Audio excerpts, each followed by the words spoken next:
Harvey hitting Texas, that means pretty much everybody was impacted. I mean, we saw an incredible amount of water coming into Southeast Texas. As a journalist, I saw firsthand things that nobody else saw.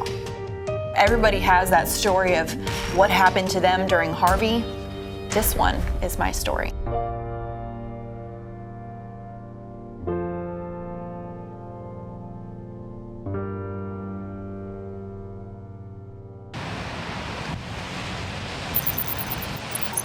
So that Tuesday, I went into work, obviously in my raincoat, my hat, my rain boots, ready to go. And my first assignment was to go to Hampshire Finette. They were getting a ton of water, lots of flooding in the area, and I couldn't even get there. Pull up with my photographer, Kelsey, was actually helping me out on that shoot. And the feeder road of I-10 had turned into a boat launch. How many people have you been shuttling back and forth today? 30. So they're taking all their stuff over here to this van that's been parked in front of the highway right here. Obviously soaked head to toe, talking to a family who had just been rescued by a boat. They were going to try to find a place to stay, and that rescuer was back at it, continuing to rescue dozens and dozens of people from that Hampshire Finette area. Kelsey and I having to even drive the wrong way under orders of the troopers to get out of that area back on Interstate 10. And then we went ahead and went back to the station where I linked up with Royden, and we were assigned to go out and check on conditions in the Beaumont area. And this is the street. You can't even tell where this curb is right here. I'm still standing on the side of the road, not even in the street yet. Again, this is feeling, and it meets Dallin right up here. The problem with the rain that I found was that it would blow in sideways. It was cold. It was so cold. That was another thing I wasn't expecting. It was the coldest rain that I've ever been in. Well, guys, we did find a spot that's actually serving up some food for the time being. We're right off of Calder, and you might recognize these guys from Dat Mac. So you're actually serving food today. Did you have any trouble getting out to your truck? Yeah, actually I had to take a really creative route. So as time was going on, we got that assignment to go to Port Arthur. We went to Bob Bowers, interviewed some people that had already left their homes in Port Arthur. It started flooding and the water started coming in, so we called 211 and they told us the Red Cross was at the Civic Center, so we came over here before the water got too high where we couldn't travel. And so is your house at this point, do you think it's a complete loss? I don't know if it's a complete loss, but it's flooded and we don't have no power.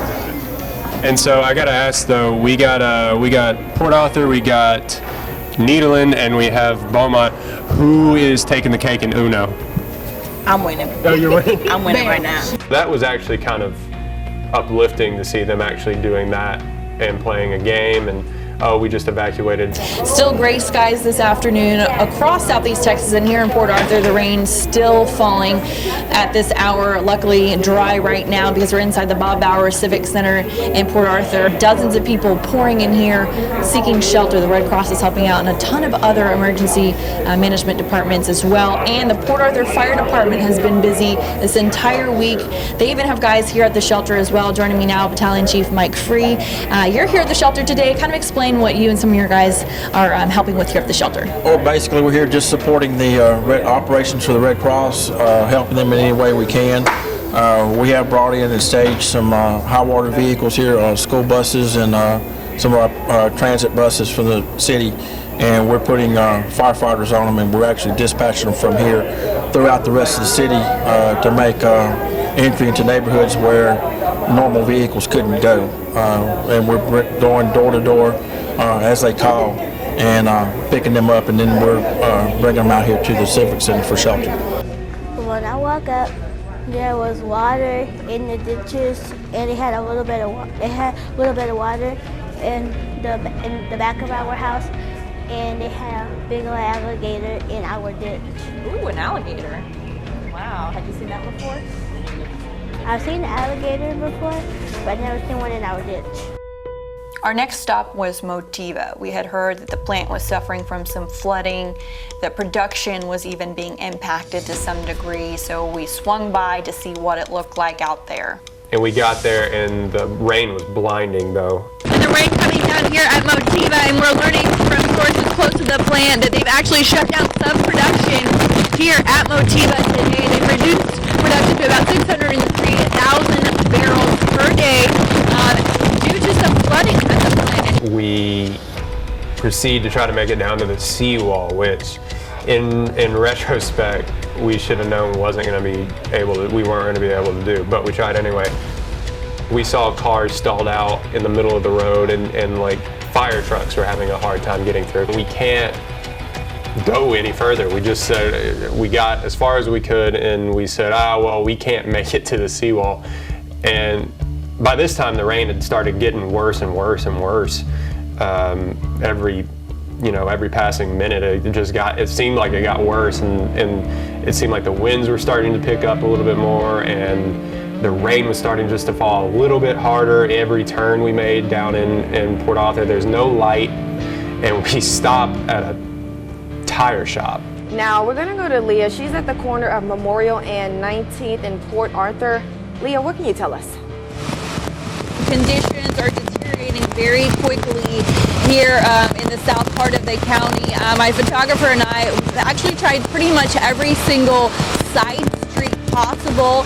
This is one of the main closures. This is Memorial and 19th Street. You see those barricades up on either side of this very low underpass. And there's really, we found only one way around that closure, an intricate turns and side streets, and those side streets as well beginning to fill up with water.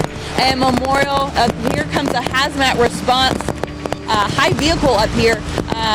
But as they go farther down Memorial right here, there's more high water down that way as well. Our news car couldn't even go any farther than this point. During that live shot, I remember hearing the meteorologist let us know that Port Arthur was experiencing at least 4 inches of rainfall an hour, and our car was already maxed out. Like, it could not go in any deeper water. And at that point, if we stayed where we were gonna get trapped. We were gonna have that car flooded out and no way out. We get in the car and somehow make our way back to the other side of 69. So we pull into this gas station. It seems to be the only thing open in several square miles, and a couple of people stopping in to grab snacks, gas up, things of that nature. Some boaters filling up before they head back out to help rescue people. And I'm gearing up for this live shot, and I'm hearing through my earpiece the show, and they're actually playing a video of my house being flooded.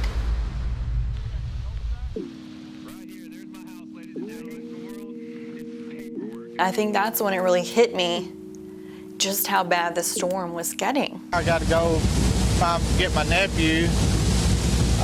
They're on 9th Avenue, and the water's coming in their homes. Try to get them out. We went through Hurricane Ike and lost everything in Hurricane Ike, but there's nothing like this. As far as the rain, the rain is, and the water is just terrible. That's when all of those emotions just hit square on. And obviously a very tense time for everyone throughout the course of this city. My heart just breaks for them who are losing everything tonight. And I know it's, excuse me, a dangerous situation for so many people. But like you've heard on our page, Texas Strong, guys, we've seen people coming in even from out of state helping with those rescue efforts, and my kudos go to them and the first responders. We saw those Port Arthur police officers tonight making sure that people were staying safe. I had that moment of, this isn't about me, this is about everyone else who is still in that house as it's taking on water. So that's when we decide, you know what, these streets are getting extremely dangerous. We can't go any farther south. Let's check in at the Civic Center, speak with some officials, see how that shelter is coming along. Well, when we get to the Civic Center, dry wasn't the thing that we were going to be. We saw people waiting in there with their bags over their heads. I would say I was essentially dragged in. The story needed to get told, so we went. We don't have enough cots, we're really providing the main things y'all need. Food, shelter, a dry roof, restrooms, it isn't much, but it's better than being out there. It's probably around 11 o'clock at this point, and I remember speaking with a particular dad. He's from Port Arthur, and he wasn't too excited about being in that shelter, but he said he called that decision to go ahead and go because his 2 kids didn't know how to swim. It was just too much water to deal with. My kids come first, so I'm gonna always make sure that they're safe, and then from that point, I just say, you know what? Better safe than sorry, pretty much. I'll never forget his face when just a rush of water started pouring into that Civic Center. I turn around, water is starting to like come into the door. These several inches have come in within the last, say, 90 seconds. Look at this. They're trying to keep everyone from opening these doors to try to deter as much as possible. I look at Leah and said, if we're leaving now. Wrap up all of our equipment in trash bags to try to protect it from the rain, and we walk out of that Civic Center. And Royden actually took that video as we walked out, and it's 3 minutes long. That kind of gives you an idea of how far we had to walk. And we're talking mid-chest deep. And you can't see anything, you don't know where you're walking, you don't know where the curbs are. I'm holding equipment over my head, and we're passing school buses flooded out, fire trucks completely flooded out at this point. And in that moment, you just think about everyone in that shelter who their whole lives have just been turned upside down, and now they're in a situation that they don't know the outcome. They see water coming in, they don't know how to get out. And you know, Royden and I obviously had the news car parked several hundred yards from the Civic Center, and you know, in that moment I wish I could have taken all 300, 400 people in that news unit and gotten them out of there. You know, those are some of the things that you will always remember from something like this. When we got back to the car, water was about to come into the doors under the car. It was right at the doors under the car. And so we get in the car, I said, we're leaving. We keep going, I don't know how we're gonna get out of this. And we go up onto an overpass, and I said, I'm staying here. So I decided that it'd be best for me and Leah to stop and just wait it out and see what we can make of it in the morning. I'll just show you a little bit of what I'm looking at here. Behind me is the Holiday Inn. It has water coming up to the doors. It's just a lake around here. We nearly wrecked out. Yeah. Not wrecked out, but flooded out, yeah. The water was deep, and I mean, we're talking a major highway is flooded over right now. And so here we are. I got about as far as I can driving. We're on 6996 right next to the Holiday Inn. We end up camping out there for about 5 hours. Further down the road, 69 was completely impassable, and the cops had blocked it off. We found that out when we were going at 5 o'clock in the morning after we started going again. It was after it was all done, and I finally got a chance to kind of sit down and evaluate what had gone on. There was a moment there where I was like, that was rough, and I didn't know how rough it was when I was in it.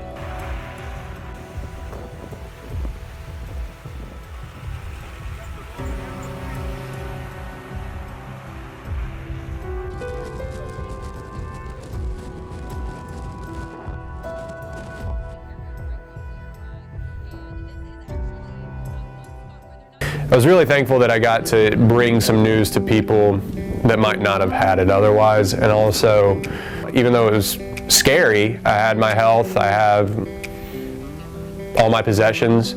So it really, seeing everything that happened made me more thankful. I don't think anyone will forget where they were, what happened to them during Harvey, but I really hope that they remember how people really rose up to the challenge. What can I do to help someone else, whether I know them or not? Those are the stories that are going to stick with me.